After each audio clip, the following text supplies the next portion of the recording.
در قسم نظامی وزارت مدافع جمهوری تاجیکستان واقع در شهر اسفر چاره‌بینی باشگاه سوگند یادکنی نواسکران دعوتی ترماهی دایر گردید. سربازان متین اراده این قسم نظامی دوام بیش از یک ماه خدمت نوعسکری خود معیارهای آیین ناموی و دیگر عهدهداری‌های حربی را از خود کرده برای یاد نمودن سوگند حربی آماده شدند. اکنون سوگند حربی یاد میکنند تا که به حیث سربازان کامل حقوق وطن تمام وظیفه و عهدهداری‌های حربی و خدمتی خود را مستقلانه اجرا نمایند. هیئت شخصی نواسکران با لباس ادانه و سلاحی به آنها وابسته گردیده با جسارت و نیروی جوانمردی در نزد هیئت فرماندهی افسران و سربازان همخدمت به قبول سوگند حربی شروع نمودند. آنها با احساس والای وطن دوستانه و صداقت و صمیمیت خاص به خلق و وطن متن سوگندنامه را قرائت کرده قول دادند که این رسالت بزرگ و وظیفه جوانمردانه را صافدلانه و ثباتکارانه اجرا می نمایند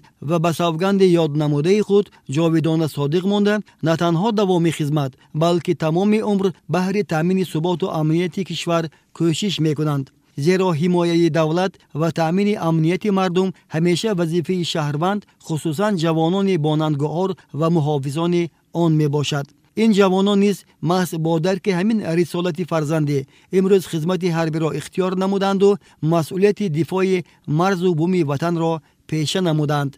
من صد شکر از جناب عالی می نمایم که برای ما نواسکران این گونه شرایط های خوب را فراهم نموده است که صادقانه صافدلانه به خلق خود صادقانه خدمت نماییم، مرز و بوم کشور را پاکدلانه محافظت نماییم.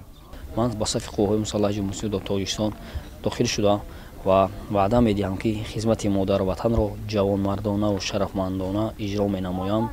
خدمت مادر وطن را از دل و جان میکنیم، هر نفس شأن و شکوهش را فراوان میکنیم.